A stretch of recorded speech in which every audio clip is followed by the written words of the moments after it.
نحمده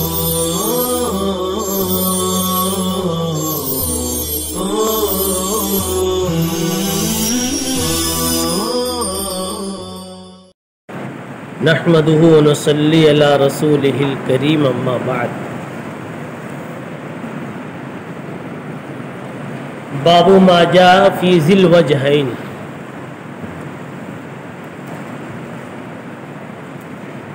ذو الوجہین کا بیان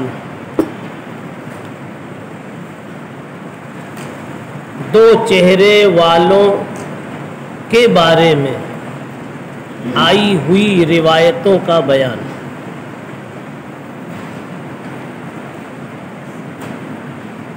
ذو الوجہین سے مراد دو رخا انسان، دو طرح کی بات کرنے والا انسان، ادھر کچھ کہتا ہے ادھر کچھ کہتا ہے،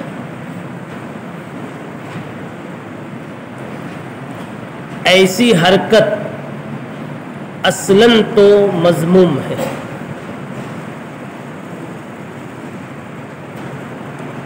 اس لیے کہ یقیناً یہ یا تو کذب پر مبنی ہے یا دروغ یہ فریب پر مبنی ہے، فساد پر مبنی ہے یا سب پر مبنی ہے۔ دو قسم کی بات کریں گے کسی بھی معاملے میں تو یہ سب چیزیں وجود میں آئیں گی، یا تو جھوٹ کا تحقق ہوگا یا تو کسی کو اس سے دھوکہ ہوگا یا اور بھی کوئی منفی شے وجود میں آ سکتی ہے، اس لیے اصلاً یہ حرکت یہ عمل مذموم ہے۔ البتہ کسی مصلحت شرعیہ سے کوئی کام اس طرح کا کیا جاوے اور اس میں کسی کا حق ضائع نہ ہوتا، نہ حق شرع ضائع ہوتا ہو نہ حق عبد ضائع ہوتا ہو، کسی کا نقصان بھی نہ ہوتا ہو،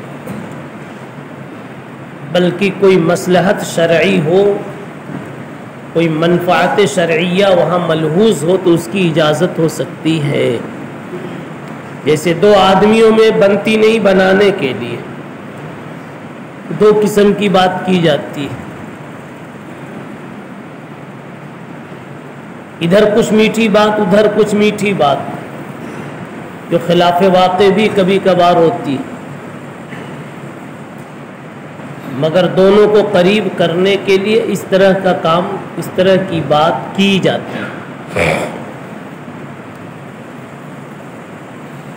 ورنہ اصلاً تو ذو الوجہین مذموم انسان ہے۔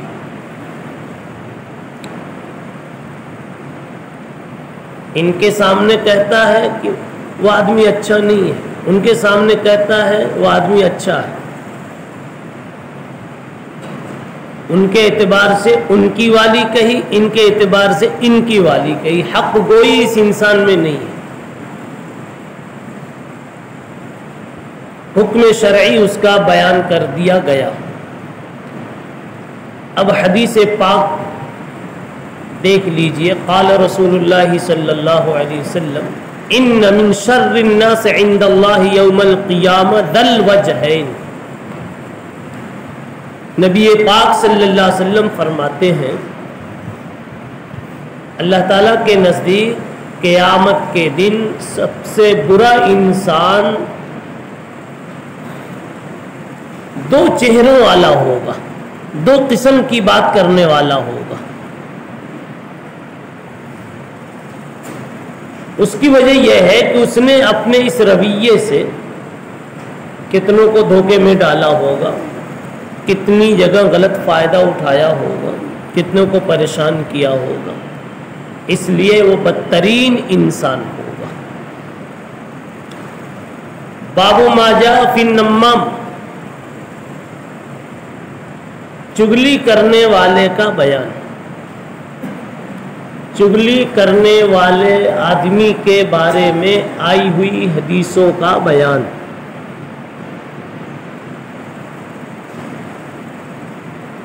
چغلی کا حاصل ہے نقل الکلام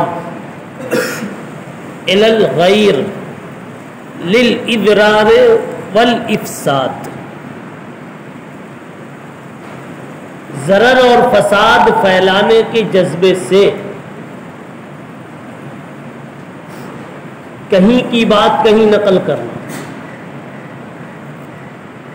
اس کو کہتے ہیں نمیمہ، نمامیت۔ حمام ابن حارث کہتے ہیں مر رجل علی حذیفۃ بن الیمان فقیل له ان هذا يبلغ الامراء الحدیث عن الناس۔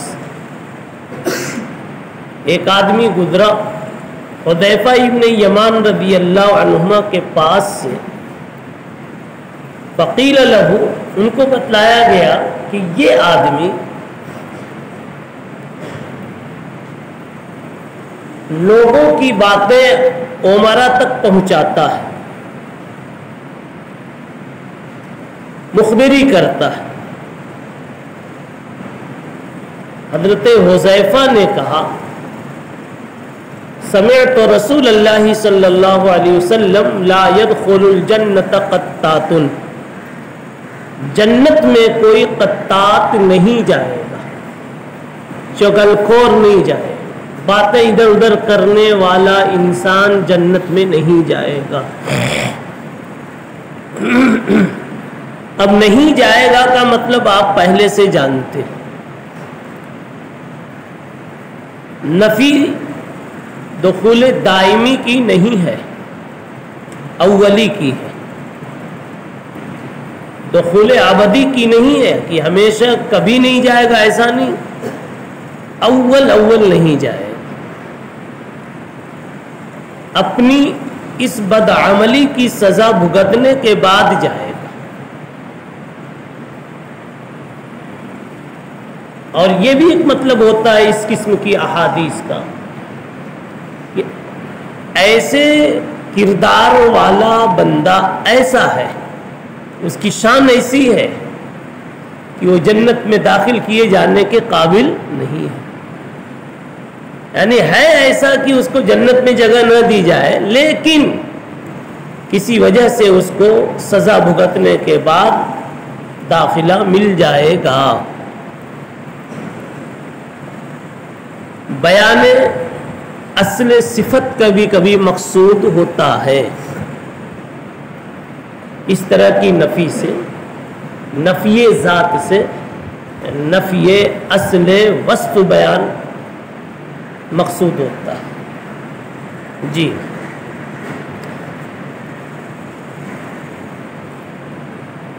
حضرت سفیان نے فرمایا والقطات النمام، قطات کا لفظ نمام کے معنی میں ہے۔ باب ما جاء فی العی، عی کے بارے میں آئی ہوئی حدیثوں کا بیان۔ عی کیا چیز ہے؟ اعی یا قرآن میں ہے لم یعی بخلق ہند، اعی کے معنی عاجز ہونا، تھک جانا۔ آپ توجہ کریں گے تو آپ کو لگے گا اعی کا لفظ ہی بولنے میں زبان عجز اپنا دکھا رہی، زبان کو یہ چیز بوجھل لگ رہی، زبان بول رہی ہے تو ہمیں پتہ چل رہا ہے کہ زبان اس کے صحیح تلفظ سے اور آسانی سے تلفظ کرنے سے عاجز ہے۔ یا ہے کہ نہیں؟ جی معنی ہے اس کے عجز فی القول والعمل، بولنے میں آدمی کا ناکام ہونا، عاجز ہونا، عمل میں آدمی کا عاجز ہونا، بول بھی نہیں پاتا، کر بھی نہیں پاتا۔ قریب قریب اس کا معنی حیا کے ہے۔ حیا کا جب غلبہ ہوتا ہے تو آدمی بہت سا کام کر نہیں پاتا، بہت سا بول نہیں پاتا، اور اصل وہی معنی ہے جھجک، جس کو اردو میں کہتے ہیں، ہماری زبان میں کہیں گے جھجک۔ اور جھجک ایک اچھی چیز ہے، حیا جیسے اچھی چیز ہے، جھجک بھی ایک اچھی چیز ہے، محمود چیز ہے، اس لیے کہ اس کے پیچھے نقصان بہت کم ہے، نفع بہت ہے۔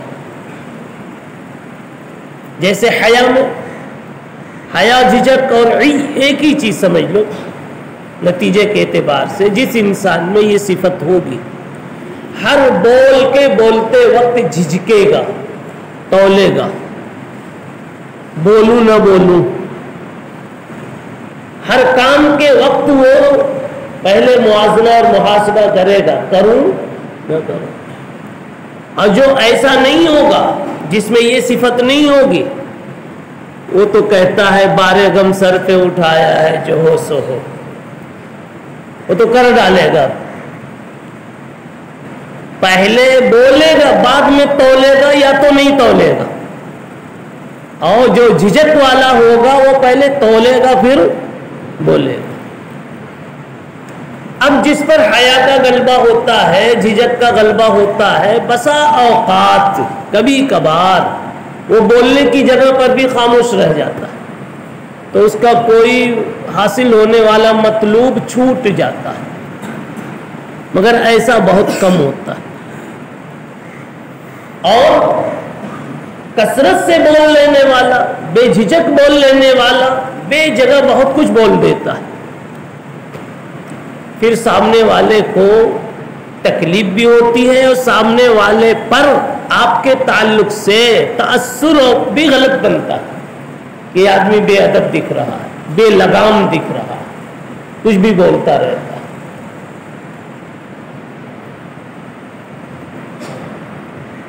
صحیح ہے کہ نہیں؟ جس طرح حیا محمود ہے، ایسے ہی یہ صفت یہ بھی مذموم ہے، محمود ہے۔ الحیاء والعی، فرمایا رسول اللہ صلی اللہ علیہ وسلم نے، الحیاء والعی شعبتان من الایمان، ایمان کی دو شاخیں ہیں یہ۔ والبذاء والبیان شعبتان من النفاق، اور بیہودہ گوئی اور کثرت کلامی، یہ نفاق کے دو شعبے ہیں، نفاق کی دو شاخیں ہیں۔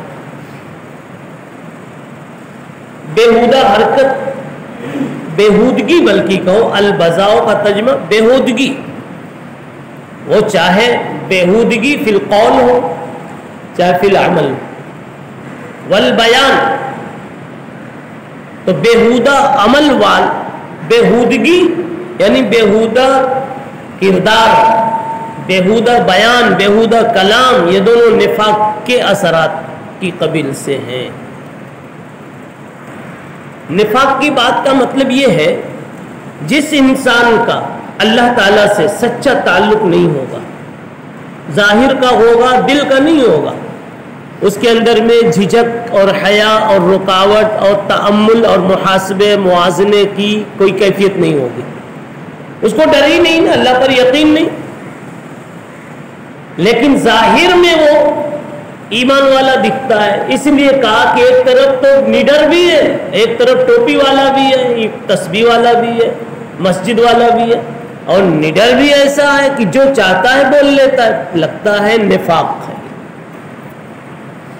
یہ نفاق ہے، اس لیے فرمایا۔ لیکن ایک بات ہمیشہ یاد رکھیں، ان اعمال کی وجہ سے کسی پر منافق ہونے کا حکم نہیں لگایا جائے گا۔ زیادہ سے زیادہ یہ اس قبیل علامات تھے، اور علامات سے ذل علامت کا وقوع اور تحقق ضروری نہیں. علامت سے ذل علامت کا تحقق ضروری نہیں. 3 قلم لگا لینے سے اور ایک بہترین ڈائری ہاتھ میں لے لینے سے صاحب تحریر ہونا ضروری نہیں، مصنف ہونا ضروری نہیں، مولانا ہونا ضروری نہیں. علامت ہے لیکن علامت کے پیچھے اس کی اصلیت نہیں ہے. تو کبھی ایسی چیزیں ہوتی ہیں جو نفاق کی طرف مشیر ہوتی ہیں مگر نفاق وہاں متحقق نہیں ہوتا ہے.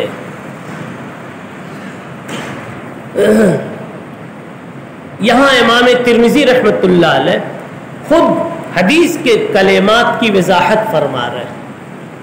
آگے چل کر کہتے ہیں کہ العی قلۃ الکلام هذا حدیث حسن غریب انما نعرف من حدیث ابی غسان محمد ابن مطرف. کہتے ہیں یہ روایت ہم کو معلوم ہے محمد ابن مطرف کے حوالے سے، اور پھر اس کے آگے نقل کرتے ہیں والعی قلۃ الکلام. عی نام ہے قلت کلام، اور قلت کلام کی نوبت اس لیے آتی کہ اس کو جب بولنا رہتا ہے تو وہ متحیر ہوتا ہے اور متردد ہوتا ہے کہ بولوں کہ نہ بولوں.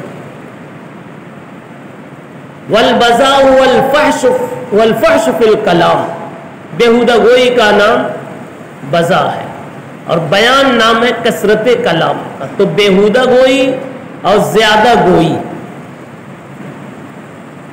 زیادہ گوئی دونوں یہ نفاق کی علامت ہے. مثل هؤلاء الخطباء الذين يخطبون فيتوسعون في الكلام ويتفصحون فيه من مدح الناس فيما لا يرضي الله.